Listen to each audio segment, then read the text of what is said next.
नमस्कार दोस्तों, अभ्यास क्लासेस में आप सभी का बहुत बहुत स्वागत है। मैं आशा करता हूं दोस्तों आप सब बहुत अच्छे होंगे। जैसा कि आप जानते हैं कि सीटेट परीक्षा जो है वो आपसे अधिक दूर नहीं रह गई है और इसीलिए हमारी अभ्यास क्लासेस की जो टीम है उसने एक बार फिर से आपकी मदद के लिए अपने प्रश्नों की श्रृंखला की शुरुआत की है। उसी कड़ी में आज मैं आपके समक्ष एसएसटी का मॉक टेस्ट नंबर 1 लेकर हाजिर हुआ हूं और जिसके तहत हम 30 अति महत्वपूर्ण प्रश्नों पर चर्चा करेंगे। तो वो लोग जो पिछली बार सीटेट परीक्षा में सम्मिलित हुए थे और एक अच्छे नंबर प्राप्त करने से वंचित रह गए थे, तो वो लोग पुनः तैयारी में लग जाएं और हमारे साथ जुड़ें। इसके अलावा जो लोग पहली बार हमारे इस चैनल पे आए हैं वो लोग इस चैनल को सब्सक्राइब कर लें, अथवा वो लोग जो पहले से देखते आ रहे हैं अगर उन्होंने हमारे चैनल को सब्सक्राइब नहीं किया है तो वो लोग भी प्लीज़ इस चैनल को सब्सक्राइब कर लें ताकि नई नई वीडियोस जो हैं आपके सब्जेक्ट से संबंधित आपको प्राप्त होती रहें। तो दोस्तों चलो शुरुआत करते हैं प्रश्नों की इस श्रृंखला की। मॉक टेस्ट नंबर 1 सामाजिक अध्ययन। प्रश्न नंबर 1 आपकी स्क्रीन के ऊपर ये रहा। निम्नलिखित में से किसने दिल्ली की राजधानी के रूप में चुनाव के बारे में यह बात की, यह बदलाव भारत के लोगों की कल्पना के अनुरूप होगा और सभी लोग भारत में ब्रिटिश शासन को बनाए रखने के अदम्य संकल्प के रूप में इसकी सराहना करेंगे। तो दोस्तों ये स्टेटमेंट किसका था? ये एक प्रकार से कथन है। ऑप्शन नंबर 1 है एडवर्ड लुटियंस, ऑप्शन नंबर 2 है वायसराय लिटिन, ऑप्शन नंबर 3 है वायसराय हॉर्डिंग, ऑप्शन नंबर 4 है हर्बर्ट वेकर। तो इस प्रश्न का सही उत्तर है दोस्तों ऑप्शन नंबर 3 वायसराय हॉर्डिंग। प्रश्न नंबर 2 निम्नलिखित में से किस ग्रंथ में गढ़कटंगा के गौंड साम्राज्य का उल्लेख मिलता है जिसमें 70,000 गांव थे? Option number 1 Padshahnama, option number 2 Jahangirnama, option number 3 Baburnama, option number 4 Akbarnama. तो दोस्तों इस प्रश्न का सही उत्तर है ऑप्शन नंबर 4 अकबरनामा। और आप जानते हैं कि अकबरनामा जो है अबुल फजल द्वारा लिखा गया है। प्रश्न नंबर 3 की बात करते हैं। औपनिवेशिक काल में विधवा विवाह के संदर्भ में निम्नलिखित कथनों में से कौन सा सही है? ऑप्शन नंबर 1 विधवा विवाह के पक्ष में 1756 में एक कानून पारित किया गया। ऑप्शन नंबर 2 ईश्वर चंद्र विद्यासागर ने विधवा विवाह के पक्ष में प्राचीन ग्रंथों का हवाला दिया। ऑप्शन नंबर 3 विधवा विवाह कानून पारित होने के बाद विवाह करने वाली विधवा महिलाओं की संख्या में काफ़ी बढ़ोतरी हुई। ऑप्शन नंबर 4 जिन विधवाओं ने विवाह किया उन्हें समाज ने आसानी से स्वीकार किया, यहाँ तक कि रूढ़िवादी तबके ने तो इसकी प्रशंसा भी की। तो दोस्तों इस प्रश्न का सही उत्तर है ऑप्शन नंबर 2। प्रश्न नंबर 4 की बात करते हैं। विषुवत रेखा और उत्तरी ध्रुव या विषुवत रेखा और दक्षिणी ध्रुव के बीच की दूरी क्या होगी यदि अंश में नापा जाए? Option number 1 120 degree, option number 2 360 degree, option number 3 90 degree, option number 4 180 degree. क्या लगता है आपको इस प्रश्न का उत्तर? तो दोस्तों इस प्रश्न का सही उत्तर है ऑप्शन नंबर 3 90 डिग्री।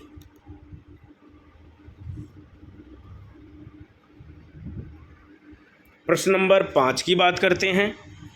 निम्नलिखित कथनों पर विचार करें कौन सा कथन पवन का वर्णन करता है?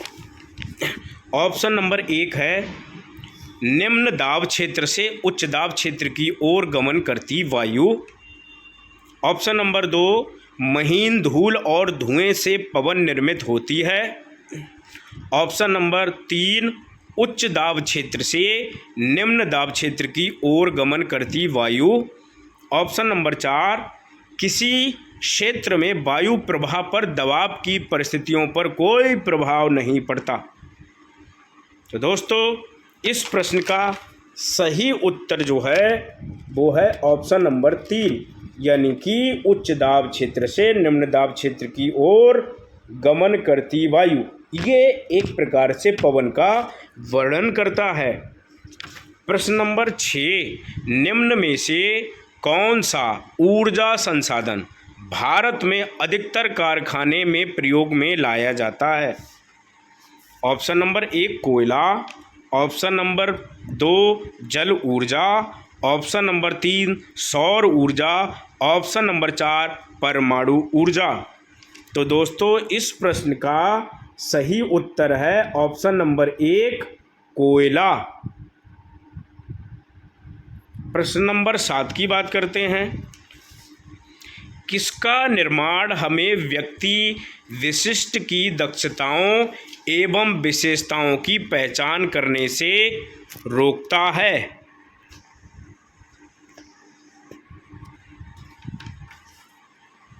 यानी कि दोबारा फिर से एक बार प्रश्न को सुन लीजिएगा।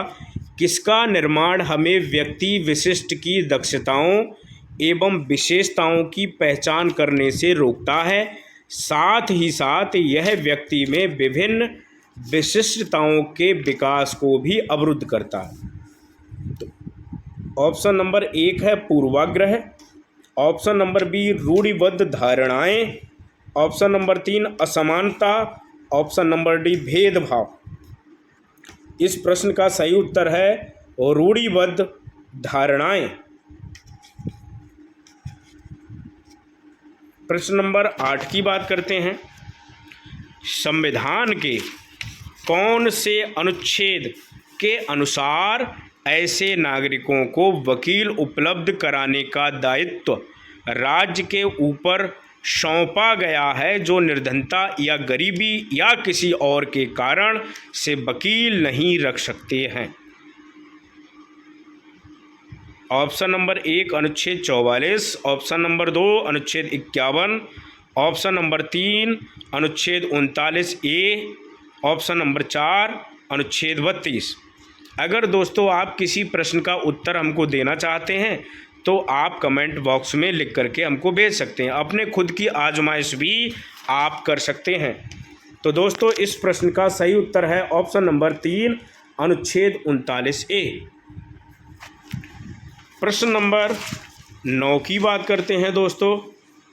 कक्षा में जेंडर रूढ़िबद्ध धारणा को बनाने से बचाने के लिए एक शिक्षक को क्या चाहिए? ऑप्शन नंबर 1 लड़कों को बलवान बनने के लिए प्रोत्साहित करना, ऑप्शन नंबर 2 लड़कियों को कुश्ती में भाग लेने से हतोत्साहित करना, ऑप्शन नंबर 3 विद्यार्थियों को अच्छी लड़की अच्छा लड़का कहकर उनके अच्छे कार्यों की सराहना करना, ऑप्शन नंबर 4 लड़की एवं लड़कियों को अब परंपरागत भूमिकाओं में ढालने की कोशिश करना। तो ये जेंडर रूढ़िबद्ध धारणा को बनाने से बचाने के लिए एक शिक्षक को क्या चाहिए?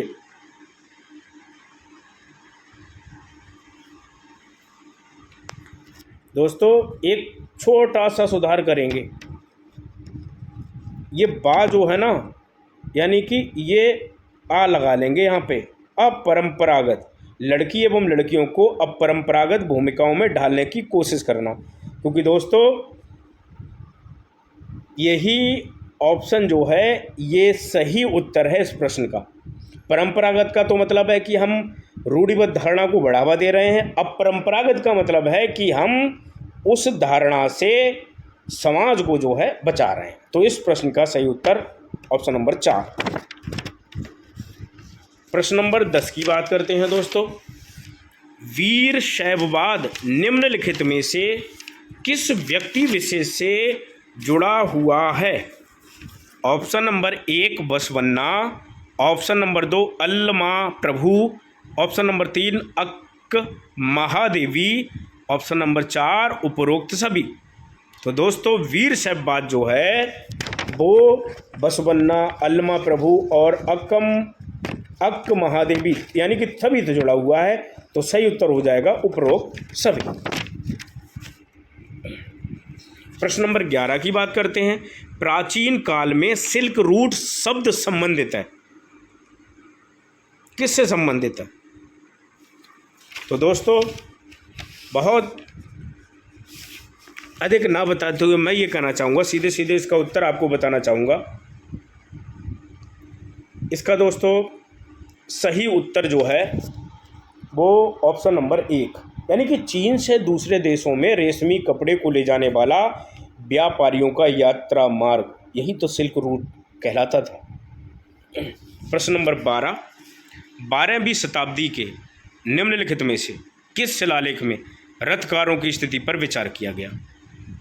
Option number 1 Badami Chalukya, option number 2 बोलुम बम पट्टी, option number 3 Nandi Vasaveshwar, option number 4 Uyyakondan Udaiyar. तो इस प्रश्न का दोस्तों सही उत्तर है option number 4 Uyyakondan Udaiyar.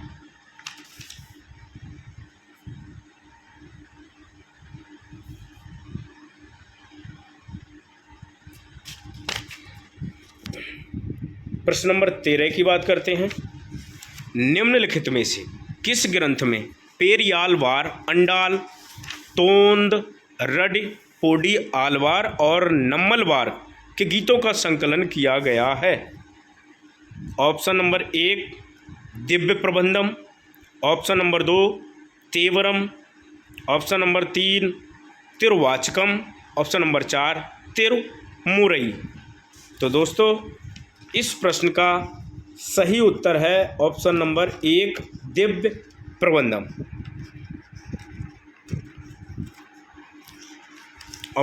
प्रश्न नंबर 14 निम्नलिखित में से कौन सा एक महाजनपद के शासकों द्वारा वसूल किया जाने वाला नियमित कर नहीं है? ऑप्शन नंबर 1 फसल पर कर, ऑप्शन नंबर 2 शिल्पकार पर कर, ऑप्शन नंबर 3 चरवाहों पर कर, ऑप्शन नंबर 4 परिवार पर कर। तो दोस्तों इस प्रश्न का सही उत्तर है परिवार पर कर।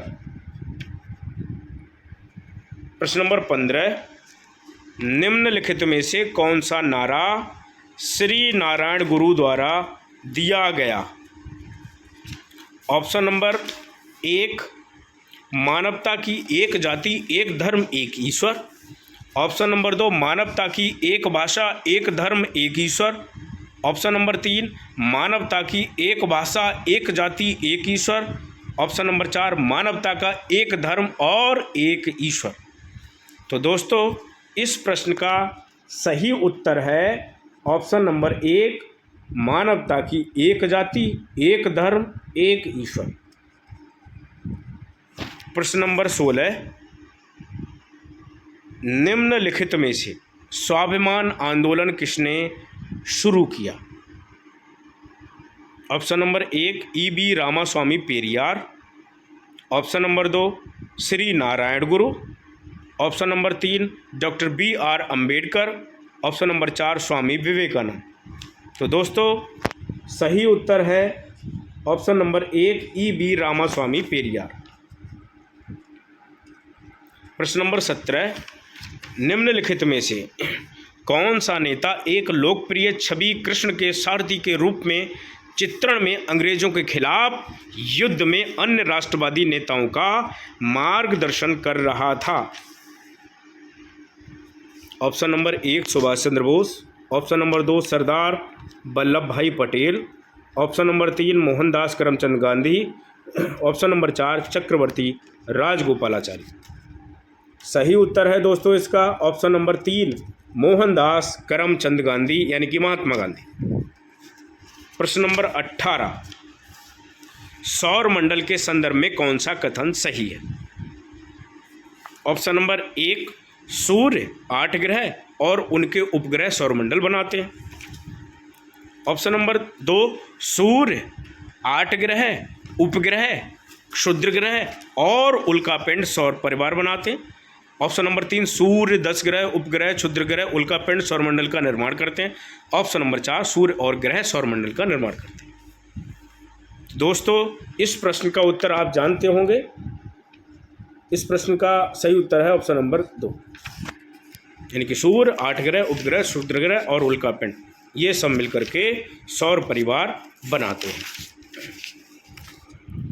प्रश्न नंबर 19 की बात करते हैं। निम्नलिखित में से कौन सी वायु में मौजूद गैसों में से ग्रीन हाउस गैस है? Option number 1, ozone. Option number 2, hydrogen. Option number 3, helium. Option number 4, carbon dioxide. तो दोस्तों, इस प्रश्न का सही उत्तर है ऑप्शन नंबर 4, कार्बन डाइऑक्साइड। प्रश्न नंबर 20, वन्य जीवन के संरक्षण के लिए निम्नलिखित में से कौन सी गतिविधि एवं कार्य आवश्यक है? ऑप्शन नंबर 1, वनों की कटाई और मृदा अपरदन। ऑप्शन नंबर 2, दावानल और भूस्खलन। ऑप्शन नंबर 3, राष्ट्रीय उद्यान और वन्य जीव अभयारण्य। ऑप्शन नंबर 4, निर्माण कार्य और शिकार। तो दोस्तों, इस प्रश्न का सही उत्तर है ऑप्शन नंबर 3, राष्ट्रीय उद्यान और वन्य जीव अभयारण्य। प्रश्न नंबर 21 की बात करते हैं। राज्य सरकार का कार्यकारी प्रमुख कौन होता है? ऑप्शन नंबर 1, मुख्यमंत्री। ऑप्शन नंबर 2, राज्यपाल। ऑप्शन नंबर 3, मुख्य सचिव। Option number 4, महान्यायवादी। तो इस प्रश्न का सही उत्तर है दोस्तों ऑप्शन नंबर 2, राज्यपाल। प्रश्न नंबर 22, भारत द्वारा निम्न में से कौन सी सरकार की व्यवस्था को चुना गया? ऑप्शन नंबर 1, राष्ट्रपति एवं एकात्मक। ऑप्शन नंबर 2, संसदीय एवं संघीय। ऑप्शन नंबर 3, राष्ट्रपति एवं संघीय। ऑप्शन नंबर 4, संसदीय एवं एकात्मक। तो दोस्तों, इस प्रश्न का सही उत्तर है ऑप्शन नंबर 3, राष्ट्रपति एवं संघीय। प्रश्न नंबर 23 की बात करते हैं। एक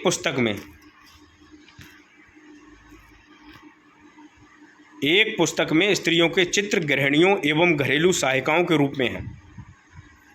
पुरुषों के चित्र अभियंताओं एवं पायलटों के रूप में हैं। इस तरह का चित्रण संभावनीय रूप से बढ़ावा देगा। ऑप्शन नंबर 1, जेंडर सशक्तिकरण। ऑप्शन नंबर 2, जेंडर नाटकीकरण। ऑप्शन नंबर 3, जेंडर रूढ़िबद्ध धारणा बनाना। ऑप्शन नंबर 4, जेंडर समरूपता। तो इस प्रश्न का सही उत्तर है दोस्तों ऑप्शन नंबर 3, जेंडर रूढ़िबद्ध धारणा बनाना। प्रश्न नंबर 24, भारत के संविधान द्वारा भारत का वर्णन करने के लिए कौन से शब्द का उपयोग किया गया है? ऑप्शन नंबर 1, संघ। ऑप्शन नंबर 2, राज्यों का संघ। ऑप्शन नंबर 3, गणतंत्र। Option number 4, Bharatvarsh. सही उत्तर है दोस्तों ऑप्शन नंबर 2, राज्यों का संघ। प्रश्न नंबर 25 की बात करते हैं। विभिन्न विषयों जिनमें सामाजिक विज्ञान भी शामिल है, पाठ योजना बनाते हुए 5 ई मॉडल काफ़ी प्रचलित है। इसके मॉडल के अनुसार शिक्षण पढ़ने हेतु आरंभ में कौन से चरण का प्रयोग करेगा? Option number 1, evaluate. Option number 2, explain. Option number 3, engage. Option number 4, entertain. सही उत्तर है दोस्तों इसका option number 3, engage.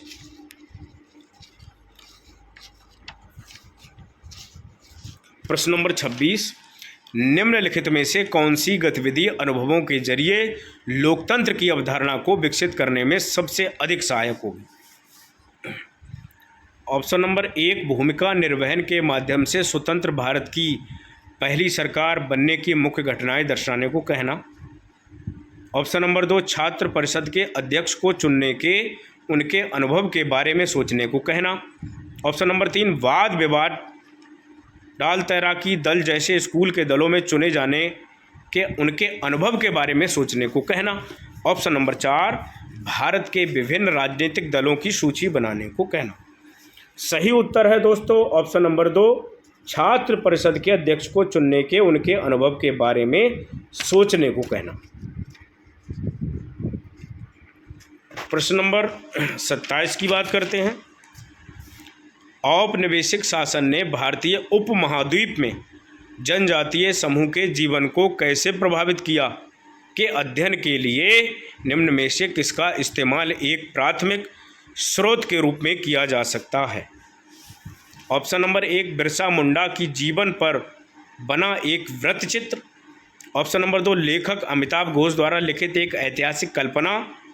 Option number 3, औपनिवेशिक शासन ने जनजातियों की स्थिति को समर्पित इतिहास की पाठ्य पुस्तक में एक पाठ।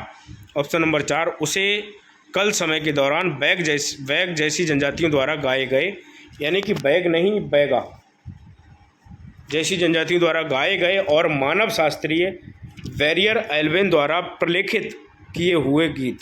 सही उत्तर दोस्तों इसका है ऑप्शन नंबर 4। प्रश्न नंबर 28, विद्यालय आधारित आकलन गतिविधियों हेतु निम्न में से क्या उपयोग में नहीं लाया जा सकता है। ऑप्शन नंबर 1, योगात्मक आकलन। ऑप्शन नंबर 2, रचनात्मक निर्माणात्मक आकलन। ऑप्शन नंबर 3, निदानात्मक आकलन। ऑप्शन नंबर 4, स्थापन आकलन। स्थापना नहीं, स्थापन आकलन। ये डंडा हटा देंगे इसका। तो दोस्तों इस प्रश्न का सही उत्तर है ऑप्शन नंबर डी, स्थापन आकलन। ये उपयोग में नहीं लाया जा सकता। प्रश्न नंबर 29, एक तमिल शब्द जो 3 राजवंशों चोल, चेर और पांड्य के प्रमुखों के लिए प्रयोग होता था वह है। ऑप्शन नंबर 1, दक्षिणापद। ऑप्शन नंबर 2, महामंडलेश्वर। ऑप्शन नंबर 3, राजा राजदेवा। ऑप्शन नंबर 4, मूवेंदार। तो इसका सही उत्तर है दोस्तों ऑप्शन नंबर 4, मूवेंदार। प्रश्न नंबर 30, दिल्ली सल्तनत की भीतरी सीमाओं की नीति क्या थी। ऑप्शन नंबर 1, आंतरिक विद्रोह पर काबू रखना। ऑप्शन नंबर 2, उत्तराधिकारी नियुक्ति में पैतृक अधिकारों पर संघर्ष। ऑप्शन नंबर 3, वनों को काटकर शेरों की पृष्ठभूमि में स्थित मिस्री भूमि का सुदृढ़ीकरण। ये शेरों को नहीं दोस्तों, इसको शहर कर लेंगे, शहरों को, ये हो जाएगा शहरों। शहरों की पृष्ठभूमि में स्थित मिस्री भूमि का सुदृढ़ीकरण। और ऑप्शन नंबर 4 है प्रभावशाली नियंत्रण के लिए न्याय चक्र का निर्माण। तो दोस्तों इसका सही उत्तर जो है वो है 3, वनों को काटकर शहरों की पृष्ठभूमि में स्थित मिस्त्री की जगह भीतरी कर देंगे। ये टाइपिंग में गलती हुई है, भीतरी भूमि का सुदृढ़ीकरण। तो दोस्तों इस तरीके से ये 30 महत्वपूर्ण प्रश्न थे। आशा करता हूँ दोस्तों ये आपकी परीक्षा में आपके काम आएंगे। एक नई वीडियो के साथ फिर हाजिर होऊंगा। तब तक के लिए आप सभी का बहुत बहुत आभार, बहुत बहुत धन्यवाद।